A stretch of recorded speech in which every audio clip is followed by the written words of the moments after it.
Welcome to the Deep Dive. Today, we're getting into a really critical and honestly fast-moving topic, the strategic competition between India and China, specifically in the Indian Ocean region. Mm-hmm. This area is, well, it's crucial. It impacts global trade, global security, everything, really. Absolutely. And if you're tuning in, you probably want to get a solid handle on what's actually going on quickly and thoroughly. So, our mission today is to cut through the noise using insights from recent articles covering this exact maritime rivalry. Exactly. We're going to try and unpack the key drivers here.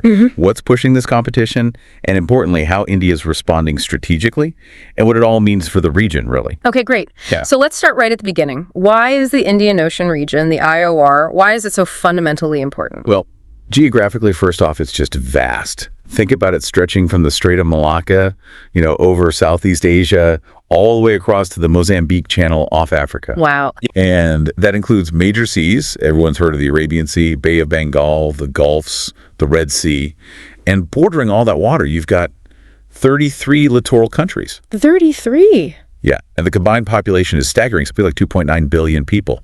So just the scale tells you it's globally significant. Absolutely. But it's not just the geography, right? It's what moves across that water. Precisely. The Indian Ocean is this dense network of sea lines of communication, SLOCs, you'll hear them called. They're essentially the strategic highways for global trade. Strategic highways, I like that. Yeah, they connect the big economic centers, Middle East, Asia, Europe, the Americas. Keeping these secure is just paramount for the global economy. Any disruption there has massive knock-on effects. And for India specifically, how critical are we talking? Oh, for India, they are absolutely vital. Lifelines, really. Think about this. Around 80% of India's crude oil imports travel through these waters. 80%. And 95% of its total trade by volume. 95? Wow. So you can immediately see why keeping these routes open, keeping them secure, is a top priority for India. Makes sense. And naturally, a lot of the strategic rivalry, the competition, it focuses on who can maintain influence or even dominance near those critical choke points, the narrow passages where ships have to pass. Right. So control over those SLOCs or even just influence near them, that equals serious economic leverage. You got it. That's a key takeaway right there. Okay, so with that importance established, let's pivot to China. Their growing footprint and this whole string of pearls idea. Right. So historically, India's strategic thinking was very much land-focused. Yeah. Long, difficult borders with Pakistan and China. That dominated their concerns. The continental obsession, as some called it. Exactly. That's the term some analysts used. But over the last, say, decade or maybe a bit more, there's been a really noticeable shift. India's defense priorities are tilting much more towards the maritime domain now. And that's largely because of China's increased activity. Largely, yes. China's growing presence, its assertiveness in the Indian Ocean, has been a major catalyst for this shift in Indian thinking. Which brings us neatly to the string of pearls. What exactly is that theory? So the string of pearls is this idea, this perception, really, of a network of ports and other strategic facilities that China has been investing in or developing. Okay. It sort of stretches from mainland China down through Southeast Asia, across the Indian Ocean, towards the Persian Gulf, the Horn of Africa, maybe even as far as Port Sudan. The term really gained traction after a U.S. Department of Defense report mentioned it back in 2005. And for India, the worry is what? Encirclement. That's the core fear in New Delhi, and among some observers in the West, too. That this network isn't just commercial, but part of a deliberate strategy by China to gain strategic footholds, potentially allowing them to control or disrupt India's vital sea lanes, a sort of maritime outflanking maneuver. A strategic encirclement at sea. That's the concern, yeah. Now, Beijing strongly denies this. They insist these projects are purely economic, part of their Maritime Belt and Road Initiative, the BRI. Okay. But, the sheer scale of the investments and the strategic locations of many of these ports, it's understandably caused a lot of anxiety in India. Can you give us some specific examples? Where is China's influence really being felt? Sure. Well, look at India's immediate neighborhood. 5 out of its 6 South Asian neighbors have signed up to the BRI. That's Bangladesh, Maldives, Nepal, Pakistan, and Sri Lanka. 5 out of 6. And all of those, except landlocked Nepal, are Indian Ocean states. China's pouring money into infrastructure, especially ports, in these countries, plus Myanmar. And while the stated aim is economic, The potential for dual-use military use down the road is what worries India. It's the what-if scenario. Are there particular ports causing the most concern? Several, yeah. Kyakpu port in Myanmar, for instance. Some see its development as a direct challenge to India's traditional influence in the Bay of Bengal. Then there's Gwadar port in Pakistan. Given its location near the Strait of Hormuz, there are persistent worries about it eventually becoming a Chinese naval outpost. Right, very strategic location. Very. And of course, we can't ignore Djibouti. China established its first official overseas military base there back in 2017, right on the Horn of Africa. A declared military base, not just a port investment. Exactly. And another interesting point, China is actually the only major power that has a diplomatic mission, an embassy, in all 6 of the Indian Ocean island nations. Which ones are those again? Comoros, Madagascar, Maldives, Mauritius, Seychelles, and Sri Lanka. So they have full diplomatic coverage across all the island states. They do. And that gives them significant diplomatic reach and influence throughout the region that others don't quite match. That really does paint a picture of expanding influence. Okay, let's zoom in on 2 specific places that seem to be real flashpoints in this India-China competition, Sri Lanka and the Maldives. Yeah, these 2 island nations are really good case studies of this dynamic playing out. Hambantota Port in Sri Lanka is probably the most cited example. The 99-year lease deal back in 2017. That's the one. Sri Lanka was struggling to repay Chinese loans used to build the port, and the result was this long lease to a Chinese state-owned company. Which fueled the whole debt trap diplomacy narrative. Exactly. It became the poster child for that argument in India and the West, though, again, China rejects that framing completely. They say it was a commercial arrangement. What are India's specific concerns about Hambantota beyond the debt issue? The main worry is about surveillance. India fears that Chinese vessels docking there, particularly so-called research vessels, could be used to gather intelligence on Indian military facilities, especially the missile testing range over in the Bay of Bengal. Has anything happened regarding those vessels? It's been a bit back and forth. In 2023, Sri Lanka actually put a temporary ban on foreign research vessels docking, reportedly after India raised concerns. Oh, interesting. But then, in March 2024, that ban was lifted. Reports suggested significant diplomatic pressure from Beijing played a role. So where does it stand now? Colombo's current line is that ships can dock for replenishment, fuel and supplies, but they claim no Chinese research vessels have actually been allowed in since the ban was reversed. It's fluid. A delicate balancing act for Sri Lanka, it sounds like, caught between India's security concerns and China's economic ties. Very much so. That's the key tension there. Okay, and then the Maldives. Things seem to have shifted quite dramatically there recently. Yes, definitely. The election of President Mohamed Muizzu in November 2023 really marked a turning point. His government has quite clearly moved to distance the Maldives from India and build closer ties with China. He was part of the India Out campaign before the election, wasn't he? He was a leading voice in it, yeah. That campaign demanded the withdrawal of the small contingent of Indian military personnel, about 89 troops. What were those troops doing there? Officially, operating gifted aircraft for disaster relief, medical evacuations, that sort of thing. But there was also speculation and concern from the India Out camp about potential surveillance activities. And has Muizzu followed through on demanding their withdrawal? He has pushed for it, and arrangements are being made for their departure being replaced by civilians. Then, adding to this shift, on March 4th, 2024, the Maldives announced an agreement with China. What kind of agreement? For China to provide military assistance, gratis so, free of charge. The specific details haven't been made public, but it signals a significant deepening of defense ties with Beijing. Wow, okay. So, faced with all this China's expanding reach, the shifts in Sri Lanka and the Maldives, how is India actually responding? Strategically, what are they doing? Well, India's response is definitely multi-pronged. It's not just one thing. A really core part has been evolving its own maritime doctrines and boosting its military, especially naval capabilities. How have the doctrines changed? If you look back to, say, 2004, India's naval doctrine was primarily focused on ensuring freedom of navigation, basically, keeping the seas open. Yeah, okay, standard practice. Right.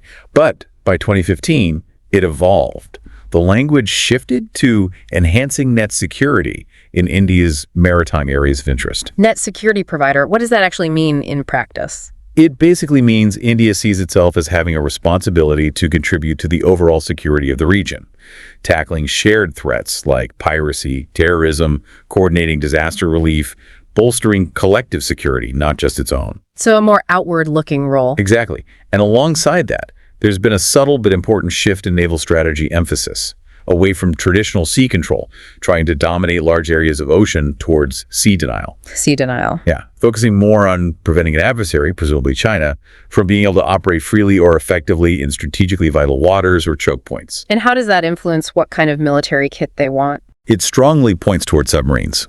Submarines are excellent tools for sea denial, hard to detect, capable of threatening surface ships over a wide area.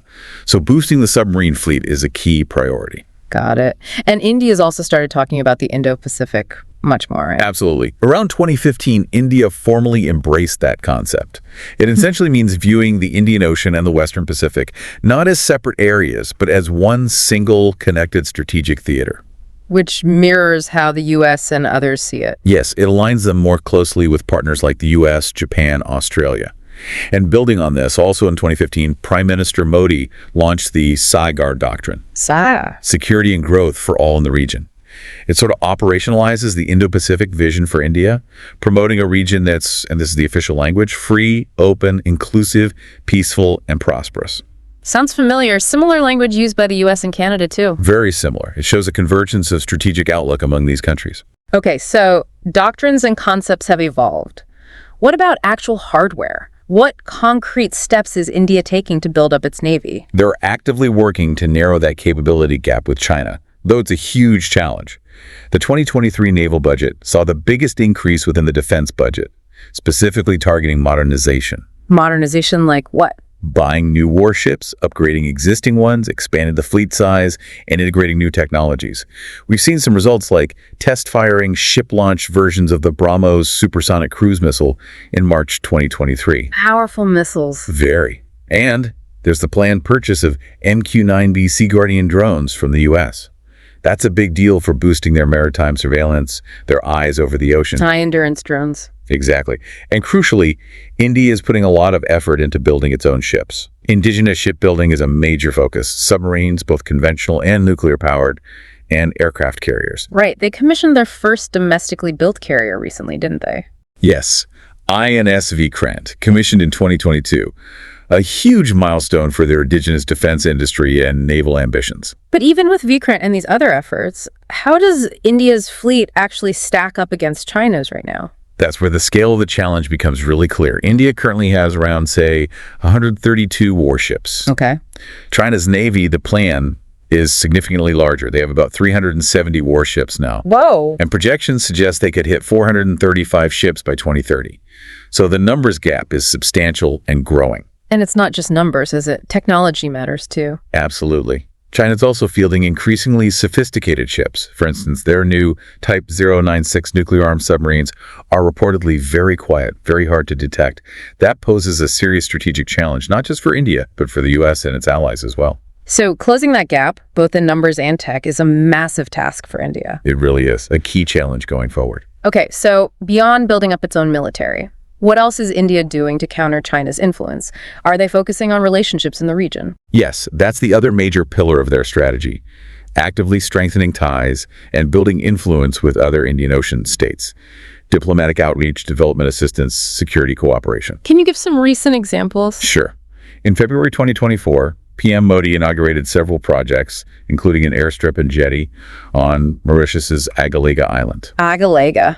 And why is that significant? Well, there have been reports of Chinese warships operating near Mauritius, so India stepping in with infrastructure and security assistance helps bolster Mauritius's own capabilities and strengthens India's presence there. Okay, what else? Then in April 2024, an Indian company, India Ports Global, took over operations at Sitwe Port in Myanmar. That port was actually built with Indian assistance. Ah, so India's involved in port operations too, countering China's port investments. To some extent, yes. And another big move recently was the commissioning of a new naval base, INS Jatayu, on Minicoy Island. Where's Minicoy? It's in India's Lakshadweep Islands, strategically located quite close to the Maldives. Ah, okay, so that boosts their surveillance and reach near the Maldives, where China's influence is growing. Precisely. It enhances their operational capabilities in a really key part of the Indian Ocean. And India's also been providing significant aid to neighbors, right? Like Sri Lanka during their crisis. Absolutely critical point. During Sri Lanka's deep economic crisis in 2022, India provided over $4 billion in financial assistance. That was a major lifeline and certainly helped rebuild some goodwill. A different kind of influence, being the reliable partner in times of need. Exactly. And on the commercial front, India's Adani Group is involved in expanding Colombo Port's West Container Terminal, a project partly financed by a U.S. loan, too, interestingly. So, cooperation with the U.S. there as well. Have all of India's efforts to build regional presence been successful? Not entirely. There have been setbacks. The plan for a joint facility with Seychelles on Assumption Island, for instance, seems to have stalled. Why was that? The new government in Seychelles raised concerns about sovereignty and environmental impact, putting the project on hold. It shows that these partnerships aren't always straightforward. A reminder that local politics and concerns matter. Definitely. But overall, India clearly sees supporting littoral states like Sri Lanka and Mauritius as vital for building trust and securing its own interests. There's also a push to strengthen India's position in the Western Indian Ocean, where China has less of a geographical advantage. Agaliga and Minicoy fit into that strategy. Makes sense. Okay, finally, what about the bigger picture? Maritime governance, working with other countries, what role is India playing there? India is definitely taking on a more prominent role in shaping how the Indian Ocean is governed, security-wise. A key platform here is the Indian Ocean Rim Association, IORA. IORA, what's its main focus? It was founded back in 1997, initially more focused on economic cooperation. But it's evolved, and India, as a major member, has been pushing to strengthen its role in maritime security and governance across the region. And are China and Pakistan members? Not full members. They're dialogue partners, which is a lower level of engagement. Interesting distinction. Yeah. Beyond IORA, India is very active in naval exercises, and these smaller, often informal groupings, sometimes called minilaterals, with countries that share similar concerns about, keeping the Indo-Pacific free and open. Like the Quad. The Quad, India, Japan, the U.S., Australia is the most high-profile example, yes. They cooperate increasingly on maritime security. But there are others, too, like regular exercises. What exercise? In Malabar, which involves the Quad nations, Abe Samar, bringing India together with Brazil and South Africa, and the big multinational Milan exercise series hosted by India. Milan, I heard Canada participated recently. Yes, Canada was part of Milan 2024. That's an interesting development, perhaps signaling potential for more cooperation between India and countries like Canada in the Indo-Pacific down the line. And one more thing, I read something about U.S. and U.K. ships docking in India. That's right. In March 2024, there were reports of U.S. and U.K. warships using India's Chennai port for maintenance and repairs. That suggests India is starting to emerge as a potential logistics and repair hub for partner navies operating in the region. Another sign of its growing strategic importance. Definitely. Okay, so pulling this all together, looking ahead, what are the biggest challenges India faces in this competition, and what's the likely path forward? Well, several big challenges stand out. First, as we discussed, just closing that significant capability gap with China's Navy. It's a huge, long-term effort requiring sustained investment and technological advancement. The numbers and tech gap, right? Second, the situations in the Maldives and Seychelles are reminders that India's influence in the region isn't automatic. It requires constant diplomatic effort, sensitivity to local concerns, and reliable support to littoral states. Can't take partnerships for granted. But on the flip side, India's strategy of building partnerships can be mutually beneficial.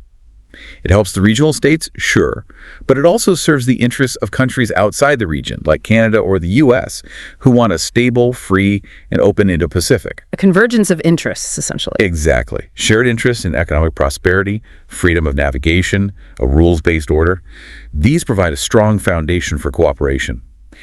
India's long-term aim, as they've stated, is a combat-ready, credible, cohesive, and future-ready Navy, and achieving Atmanirbhar self-reliance in defense by 2047. Self-reliance, that's a big goal. It is. And it's also important to remember the non-traditional security side under Sagar. India puts a lot of effort into counter-piracy, like its long-standing operations in the Gulf of Aden, and humanitarian aid and disaster relief. Think the 2004 tsunami, Cyclone Nargis in Myanmar, the Maldives water crisis in 2014. That builds soft power and credibility. Right. It's not all hard power, but the core challenges remain. China's BRI influence, budget constraints despite increases, the need for continuous tech upgrades like those MQ-9B drones. Those are the core strategic challenges, yes. It's an ongoing, complex balancing act for India. Okay, so to wrap up our deep dive today, it seems clear India is pushing back, actively responding to China's growing maritime power in the Indian Ocean. It's doing this through a mix of things, building up its own military, forging strategic partnerships, and engaging more deeply in regional affairs. That sums it up well. It's a complex competition, definitely not static, and it's going to be a major factor shaping the Indo-Pacific for the foreseeable future. Absolutely. And maybe a final thought for you, our listener, to mull over. Given how connected everything is, global trade, global security, how do you think this shifting balance of power in the Indian Ocean will ultimately ripple outwards? How might it change broader international relations, or even just how you understand what's happening in the world? Yeah, and maybe also, are there other parts of the world where you see similar kinds of strategic competition starting to brew or likely to emerge in the coming years? Something to think about.